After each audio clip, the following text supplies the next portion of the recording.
السلام علیکم دوستو، امید کرتا ہوں آپ سب خیر سے ہوں گے۔ آج کی اس نئی ویڈیو میں ہم آپ کے ساتھ شیئر کرنے والے ہیں کہ آپ اپنے موبائلی پے سے الراجی اکاؤنٹ میں پیسہ کیسے ٹرانسفر کر سکتے ہیں۔ تو چلیے ویڈیو کو شروع کرتے ہیں۔ سب سے پہلے ہم اپنے موبائلی پے کا جو ایپ ہے اس کو اوپن کرتے ہیں۔ اس کے بعد ہم لوکل بینکس پر کلک کریں گے۔ لوکل بینکس پر کلک کرنے کے بعد ہمارے ساتھ جو پہلے سے جو ایڈ بینیفیشری ہے الراجی کا، اس کو اوپن کریں گے۔ اس کے بعد ہم جتنا بھی اماؤنٹ سینڈ کرنا چاہتے ہیں وہ انٹر کریں گے۔ اس کے بعد اگر آپ کا پرسنل اکاؤنٹ ہے تو آپ پرسنل سلیکٹ کریں گے۔ اگر آپ دوست کا اکاؤنٹ ہے تو آپ اس میں فرینڈ اکاؤنٹ سلیکٹ کریں گے۔ اس کے بعد آپ پرسنل سیونگ پر کلک کریں گے۔ اس کے بعد آپ نیکسٹ پر کلک کریں گے۔ نیکسٹ پر کلک کرنے کے بعد کنفرم پر کلک کریں گے موبائل پے سے۔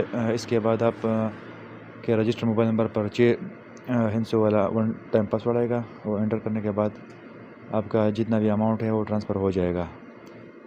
لیکن ایک بات لازمی ہے کہ اس میں آپ کا جو تقریباً 58 حلالہ جو پیس ہے وہ کٹ جائے گا۔ 58 حلالہ یعنی 19 ریال سے بھی تھوڑا زیادہ، اور باقی جو جتنا بھی پیسہ ہے وہ راجی میں ٹرانسفر ہو جائے گا۔ تو ویڈیو کو دیکھنے کے لیے بہت بہت شکریہ۔ اللہ حافظ۔